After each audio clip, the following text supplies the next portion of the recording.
Welcome, नमस्कार। मध्य प्रदेश की बात में आप सभी का स्वागत है। मैं हूं आपके साथ विजय कुमार पंड्या। उपचुनाव में प्रचार का शोर थम गया, डोर टू डोर प्रचार चल रहा है। छोटी मोटी घटनाओं को छोड़ दे तो बिना किसी विघ्न के मतदान दल भी रवाना हो चुके हैं। लेकिन बीजेपी और कांग्रेस अभी भी एक दूसरे पर हमला करने का कोई मौका नहीं छोड़ रहे हैं और हथियार बनाया सोशल मीडिया को। कैसे? कहीं सर्वे से नींद उड़ाई गई तो कहीं ट्वीट में नींद नहीं खुलने की बात कही गई। तू डाल डाल तो मैं पात पात, क्या हुआ आज दिखाते हैं आपको।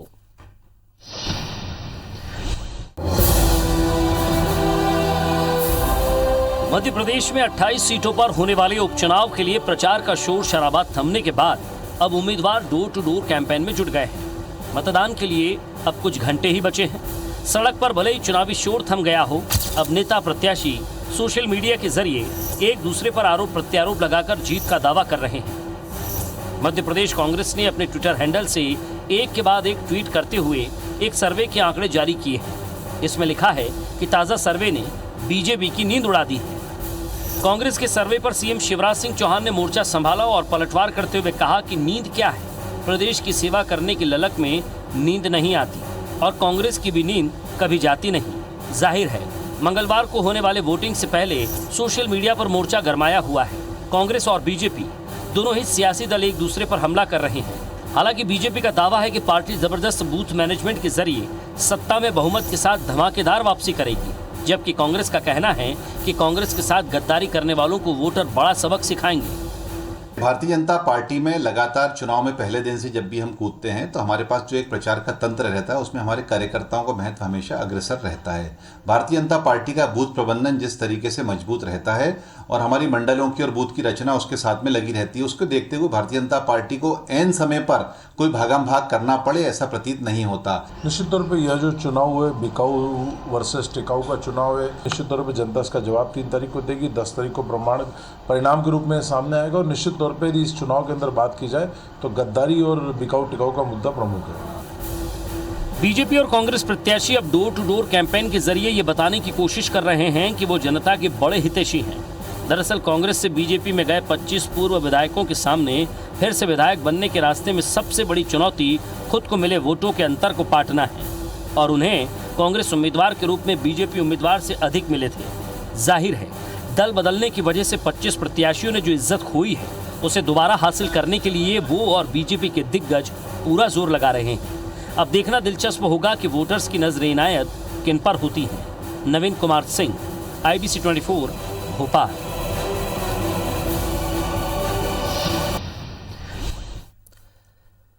तो बहुत कम समय बचा है, या ये कह दें कि कुछ घंटे ही बचे हैं कि जिसके बाद वोटिंग शुरू हो जाएगी। वोटर्स घर से निकलेंगे मतदान करने के लिए और हम भी आपसे अपील करते हैं कि मतदान करने ज़रूर पहुंचिएगा। इस पूरे मसले पर बातचीत करने के लिए PC शर्मा साहब, कांग्रेस के विधायक, सीनियर विधायक और पूर्व मंत्री हमारे साथ। लाल सिंह आर्य साहब, पूर्व मंत्री, बीजेपी के वरिष्ठ नेता हमारे साथ हैं। सबसे पहले PC शर्मा साहब, मैं आपसे पूछना चाहूँगा कि ये आज सिर्फ ये गाना क्यों बजाया गया, मुझे नींद ना आए?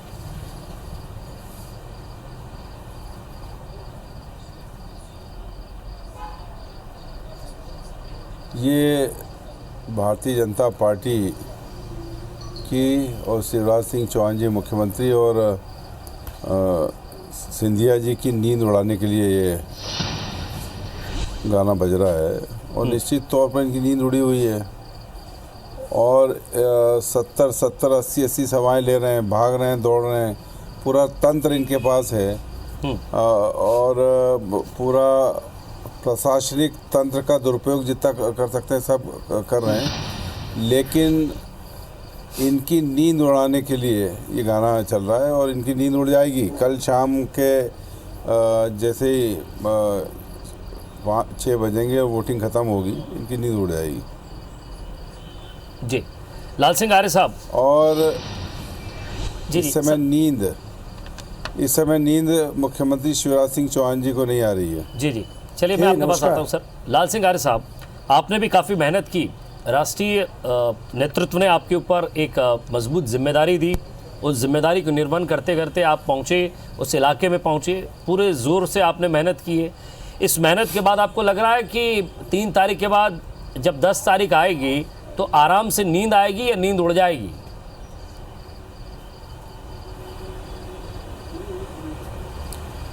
मुझे लगता है कि मैंने भी पूरे मध्य प्रदेश को नापा है। अनुसूचित जाति के कार्यक्रमों में गया हूँ, बस्तियों में गया हूँ, गांव में गया हूँ और भारतीय जनता पार्टी के कार्यकर्ताओं की बैठकों में भी गया हूँ, सम्मेलनों में गया हूँ। और आम जनमानस का जो वातावरण है वो कुल मिलाकर शिवराज सिंह जी के विकास, शिवराज सिंह जी और सिंधिया में विश्वास है। ये आम आदमी महसूस कर रहा है कि कांग्रेस के साथ गए तो हमें धोखे के अलावा कुछ मिलेगा नहीं। चाहे वो किसानों के साथ धोखा हो, चाहे बेरोजगारों के साथ धोखा हो, चाहे बेटियों के साथ धोखा हो, चाहे महिलाओं के साथ धोखा हो, चाहे फिर भ्रष्टाचार के मामले हो, चाहे घोटाले के मामले हो 1.5 साल में ही। कुल मिलाकर विकास ठप्प हो गया। इन सारे मुद्दों को लेकर आम मतदाता को समझ में आ रहा है कि कांग्रेस की नींद को अब स्थायी रूप से उड़ा देना चाहिए। शिवराज जी ने जैसा 6-7 महीने के अंदर लोगों का दिल जीता है, विकास के मामले को लेकर, गरीबों की योजनाओं को मामले लेकर, किसानों की योजनाओं को मामले को लेकर, और जिस प्रकार से कांग्रेस ने दलितों का अपमान इस चुनाव में किया है, जिस प्रकार से महिलाओं के सम्मान को गाली दी है, जिस प्रकार से गरीबों को गाली दी है, तो मुझे ऐसा लगता है कि एक तो अनुसूचित जाति का वोट बैंक भी बड़ी संख्या में भारतीय जनता पार्टी के साथ खड़ा हो रहा है। दूसरा, किसान भी धोखे का बदला लेना चाहते हैं, बेरोजगार भी अपने साथ धोखे का बदला लेना चाहते हैं, संविदा कर्मी भी अपने साथ धोखे का बदला लेना चाहते हैं। इसलिए कांग्रेस की नींद उड़ी हुई है। मैं बहुत विश्वासपूर्वक कह सकता हूँ 28 की 28 सीट पर 10 तारीख को कमल खिलेगा और कांग्रेस की नींद स्थायी तौर के लिए आ जाएगी या उड़ जाएगी। जी, पीसी शर्मा साहब, क्योंकि आज जो सोशल मीडिया पर वॉर चली है और आपकी तरफ से, आपकी पार्टी की तरफ से कहा गया है कि कांग्रेस जो है वो 28 की 28 सीट जीत रही है, ऐसा क्या देखा आपने, ऐसा क्या महसूस किया इस प्रचार के दौरान, ऐसा क्या आपको फील हुआ, या आपके अंतर्मन ने कहा, या फिर आपका आध्यात्म या फिर आपकी पूजा पाठ आपके काम आई? क्या आपको ऐसा क्यों लगा, या फिर आपकी वाकई मेहनत से आपको लग रहा है? क्योंकि मेहनत तो कांग्रेस भी कर रही थी, बीजेपी भी कर रही है, साथ ही साथ बसपा भी कर रही थी। ऐसे में आप ही को क्यों लग रहा है कि आप ही के पास इतनी सीटें आ जाएंगी?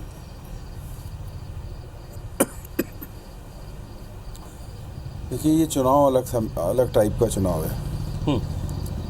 ये चुनाव बिकाऊ और टिकाऊ के बीच में है।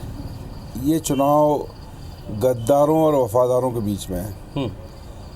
जनता से गद्दारी की है भारतीय जनता पार्टी ने, जनता से गद्दारी की उन 25 लोगों ने जो 35 करोड़ रुपए में बिक गए। अभी जो लेटेस्ट उमंग सिंगार जी ने कहा कि उनको सिंधिया जी का ऑफर था कि मंत्री पद देंगे और 50 करोड़ रुपए देंगे। एक और विधायक ने अभी कहा कि उसको 70 करोड़ में वो बिक गया, राहुल। तो कुल मिला के ये चुनाव अलग टाइप का है। जो लोग बिक गए हैं और जिन्होंने गद्दारी की है जनता के साथ। 2018 में भी जनता ने भारतीय जनता पार्टी के खिलाफ मतदान किया। हमारी 114 सीटें आई थी, इनसे ज़्यादा आई थी, और कमलनाथ जी की सरकार बनी। और इन 15 महीनों, जिसमें कि 11 महीने ही मिले उनको एस सच कमलनाथ जी को, उसमें 27 लाख किसानों का कर्जा माफ़ हुआ और 51 जिलों के अंदर 11,500 करोड़ का ये विधानसभा में जवाब दिया है सरकार ने, कमल पटेल ने। दूसरा, 100 रुपये में 100 यूनिट बिजली मिल रही थी। बच्चियों की शादी के 51,000 हुए, 300 से 600 वृद्धा पेंशन हुआ, 4,000 की स्टाइफंड दी गई बेरोजगारों को, और माफिया पे अटैक हुआ, मिलावट के खिलाफ लड़ाई लड़ी गई। ये सब हुआ। मध्य प्रदेश विकास के रास्ते पे चल रहा था। उद्योग खुलना की शुरुआत हुई, मैग्निफिसेंट मध्य प्रदेश हुआ। और कितना झूठ बोलते हैं। मैं पूछना चाहता हूँ 6 महीने में क्या विकास कर दिया, 15 साल में क्या विकास किया शिवराज सिंह चौहान ने? ये झूठ बोलने के अलावा इनके पास कोई काम नहीं है। बड़े सीनियर लीडर हैं लाल सिंह आर जी, लेकिन इनको बता देना चाहता हूँ, इनके वर्ग के जो दलित वर्ग है, पूरा 99% वोट कांग्रेस को जा रहा है। ये आज तक उस पर नहीं बोले कि वो वहाँ हाथरस में जो घटना हुई इसके खिलाफ नहीं बोले ये कभी। किस तरह से एक दलित महिला को रात के 12 बजे जला दिया गया, मैं बोला हूँ, मर्डर कर दिया गया। मैं बोला हूँ, मैंने उत्तर प्रदेश के मुख्यमंत्री से बात की है, मैं बोला हूँ, महिला आप नहीं बोले। सुन ले बलिए, अरे बात करने से कुछ हो रहा है क्या? ये आरिफ मसूद आतंकवादियों के पक्ष में रैली कर रहा है, इसमें बोले क्या आप? आज का पेपर उसको छोड़ो, ये आतंकवादियों के पक्ष में कुछ नहीं मिला तो ये कुछ नहीं मिला तो आतंकवादी आ गए। आतंकवादियों के पक्ष में आरिफ मसूद रैली कर रहा है, ये इसका स्पष्टीकरण दिया आपने। अरे आपने बाबा साहब अम्बेडकर की आत्मा को कुचला, दलित की बेटी का अपमान करके आपने सफाई दी, आपने माफी मांगी, बाबा साहब आपने देश के साथ गद्दारी की, 2 टुकड़े कर दिए देश के, माफी मांगी क्या? ये आरक्षण आपने चीन को 40,000 वर्ग फीट जमीन पे कब्जा करा दिया, माफी मांगी क्या? आपने सिखों की, निर्दोष सिखों की हत्या की, माफी मांगी क्या? आप भी आओगे कांग्रेस में? आपने 1975 में संविधान की आत्मा को कुचला, माफी मांगी क्या? आरक्षण खत्म करने वाली है। नागपुर में भागवत जी ने कहा है कि आरक्षण, ये चिंता मत करो, चिंता मत करो, तुम लोग ऐसे ही भड़का के वोट लेते आते हो, जो SC ST भड़कने वाला नहीं है। अब कांग्रेस को जमीन सुंगाएगा SC ST का वोट। अम्बेडकर का संविधान बदल रही है। अरे कांग्रेस के जमाने में इंदिरा जी ने पाकिस्तान के 2 टुकड़े कर दिए थे। आप क्या जानो बाबा साहब अम्बेडकर को? आपने तो बाबा साहब अम्बेडकर का अपमान किया है, 1 बार नहीं 4 बार, 4 बार अपमान किया है आपने बाबा साहब अम्बेडकर। ये आतंकवाद को खत्म कर दिया था इंदिरा गांधी ने, शहीद हो गई, राजीव गांधी शहीद हो गए। और क्या आप ये कश्मीर में खत्म कर दिया था ना आपने आतंकवाद की, उस पे चले जाते हैं, आतंकवाद खत्म किया ना कश्मीर में आपने कश्मीर में आरक्षण छीन लिया लोगों का। प्रधानमंत्री के जन्मदिन पर बिना बुलाए चले जाते हैं। हेलो इसी शर्मा जी, लगातार हम सवाल यही कर रहे हैं क्योंकि अब मतदान का समय है, ऐसे में आरोप प्रत्यारोप तो ज़मीन पर खूब लगे। डोर टू डोर आपको क्या फीडबैक मिल रहा है? डोर टू डोर जब जनता के पास पहुंच रहे होंगे प्रत्याशी, डोर टू डोर फीडबैक में कैसा महसूस कर रही है कांग्रेस? डोर टू डोर में जो भी लोग गए, मैं भी गया, मैं ग्वालियर में था, पिछले 1 महीने से ग्वालियर में था। और डोर टू डोर में लोगों का सीधा कहना है कि जो ये प्रजातंत्र की जो हत्या हुई है, और अगर ये बिखरे हुए लोगों को, गद्दारों को अगर सबक नहीं सिखाया गया तो कभी भी कोई भी आके विधायकों को खरीद करके सरकार बना लेगा। कल पता लगा अदानी अंबानी ये खरीद लेंगे, 100 विधायक को सरकार बन जाएगी, लोकसभा में भी ये हो जाएगा। तो ये जो मतदाताओं ने जो मत दिया था उसको जो बेचा गया उसके खिलाफ एक माहौल है। और ये मन ये नहीं, जनता कह रही है ना, ये जनता में जाइए ना, पूछिए, आपके IBC ने भी जाके वो किया है, तो जनता के मन में आ गया। और अब आप ये देखिए, सबसे बड़ी बात ये जब वो जाते हैं डबरा अपने सिंधिया जी, तो वही बोलते हैं कि पंजे की बटन दबाइए और कांग्रेस को जिताइए। वो तो जबान उधर वो नारायण पटेल वो एक बीजेपी के इंसिडेंस था, नहीं कैसे कितनी पिछली, ये अंदर है। हाँ। ये वो भावना है जो जनता की है। वो कार्तिक के मुख्यमंत्री के पुत्र कह रहे हैं। लाल सिंह जी कुछ कह रहे हैं, सर उनके पास चलता हूं। सर आप हाथ उठा रहे हैं, कुछ मजबूत बात आपके पास?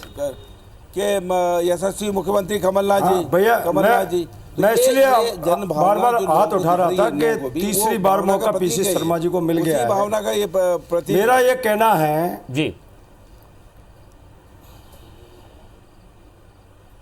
मेरा ये कहना है कि इन्होंने बाबा साहब अम्बेडकर का अभी नाम लिया और इन्होंने कहा कि 99% SC का वोट मिलेगा। मैं दावे के साथ कहता हूं, बाबा साहब अम्बेडकर का नाम लेने का अधिकार कांग्रेस को नहीं है, क्योंकि इस कांग्रेस ने बाबा साहब अम्बेडकर की अंतिम क्रिया दिल्ली में नहीं होने दी, ना उनकी समाधि बनाई। नंबर 1 अपमान। 1952 में बाबा साहब को हराया चुनाव, 53 में भंडारे को उपचुनाव हराया। दूसरा अपमान, एक भी समाधि नहीं बनाई बाबा साहब अम्बेडकर का राष्ट्रीय स्मारक पूरे देश में। तीसरा अपमान, सब झूठ है। चौथा अपमान, इन्होंने कांग्रेस की सरकार रहते बाबा साहब अंबेडकर को भारत रत्न का सम्मान नहीं दिया, चौथा अपमान। और पांचवा अपमान, बाबा साहब अंबेडकर के नाम से एक भी विश्वविद्यालय, एक भी हवाई अड्डे का नाम नहीं रखा, सब कांग्रेसी नेताओं के नाम से रख लिए। इतने अपमान के बाद भी, और पांचवा छठवा अपमान, इमरती देवी बहन का आप आइटम कह के अपमान करते हो। इतने अपमानों के बाद आप दलित वोट से, दलित भाइयों बहनों से वोट लेने की कल्पना करते हो। इस चुनाव में पूरा दलित समाज, पूरा आदिवासी समाज कांग्रेस के इन अपमानों का बदला वोट डाल के जरूर लेगा। और आप जहां तक कल्पना करते हैं, आप किस प्रकार की बातें करते हैं? आप 1.5 साल में एक काम दलित के हित में नहीं कर पाए, आप किसानों के हित में नहीं कर पाए, युवाओं के हित में नहीं कर पाए। आपने 1.5 साल में रेत की खदानें चलाने का काम किया है। झूठ बोले तो रोकिए, किसान की बात मत करो। ये आपने किसानों की बात मत करो। आपने जो बिल्डिंगें गिराई है वो भाजपा के नेताओं की गिराई है। 100 रुपए बिजली कांग्रेस के जमाने में क्या कर्जा माफ किया है आपने? और बाबा साहब अम्बेडकर को 10 दिन के अंदर 2 लाख का पूरा कर्जा माफ होना चाहिए था। संविधान सभा का आपको राहुल गांधी ने कहा था बनाया है, आप संविधान नेहरू जी ने देश का विभाजन स्वीकार किया था। पूरा स्टेचू से लेकर हर चीज कांग्रेस ने बनाई है। भोपाल के अंदर बाबा साहब अम्बेडकर की बड़ी स्टेचू ये कांग्रेस ने बनाई है। सुनो पीसी शर्मा जी, पीसी शर्मा जी सुनो, कुछ नहीं किया। झूठ मत बोलिए। आरएसएस मैं राजनीति से संन्यास ले लूंगा, नहीं आप राजनीति से संन्यास ले लेना पड़ेगा। बाबा साहब अम्बेडकर का मऊ में राष्ट्रीय स्मारक बनाने का काम शिवराज सिंह चौहान ने किया है। बाबा साहब अम्बेडकर का विश्वविद्यालय शिवराज सिंह चौहान ने बनाने का काम किया है। आप तो दलितों से जाति प्रमाण पत्र बनाने का 50 साल की गारंटी मांगते हो। हमने 1 करोड़ 22 लाख प्रमाण पत्र बिना गारंटी के बना दिए। आप लोग दलित विरोधी हो, दलितों का अपमान करने वाले हो, बाबा साहब अम्बेडकर का अपमान करने वाले हो। आप जाति प्रमाण पत्र बनाने के लिए 50 साल की गारंटी मांगते हो, और हमने बिना 50 साल की गारंटी मांगते हुए 1 करोड़ 22 लाख जाति प्रमाण पत्र शिवराज जी के नेतृत्व में बनाकर तैयार कर दिया। आपने नहीं बनाया, आपने नहीं बनाया। बाबा साहब अम्बेडकर को वो भारत की सरकार थी, वो कांग्रेस की सरकार नहीं थी। संविधान आज जो चल रहा है वो भारत की सरकार थी, वो कांग्रेस की सरकार नहीं थी। संविधान को नेहरू जी के प्रथम मंत्रिमंडल से सबसे पहले इस्तीफा देने वाले बाबा साहब अम्बेडकर थे, और दूसरे श्यामा प्रसाद मुखर्जी थे। बाबा साहब आप लोगों ने लोकतंत्र को खरीदने की सौदा किया था। आपने देश के साथ गद्दारी की है, आपने दलितों के साथ गद्दारी की है, आपने अनुसूचित जनजाति के साथ गद्दारी की है, आपने महिलाओं के साथ गद्दारी की है, आपने देश के 2 टुकड़े करा दिए। आपने सिंधी पंजाबियों को, आप दोनों ने अपनी बात रखी इस मंच पर, आप दोनों ने अपनी बात रखी, लेकिन सवाल यह है कि अब जनता को तय करना है 3 तारीख को कि वो किसके आदर्शों पे जाती है, या अपने दिल की बात सुनती है, मन की बात सुनती है, या पार्टियों की बात सुनती है। वो किसकी बात सुनती है, किसके कहने पर या किसके मन से वो वोट देने पहुंचती है। क्योंकि वोट देने का अधिकार जनता को, एक बार फिर मैं आपसे कहूंगा कि आप वोट देने जरूर जाइएगा, घर से निकलिएगा। सरकार चुनने का अधिकार आपके पास है, वोट देने का अधिकार आपके पास है, मतदान करने जरूर पहुंचेगा। आप दोनों सम्मानीय सदस्य का बहुत बहुत शुक्रिया, धन्यवाद।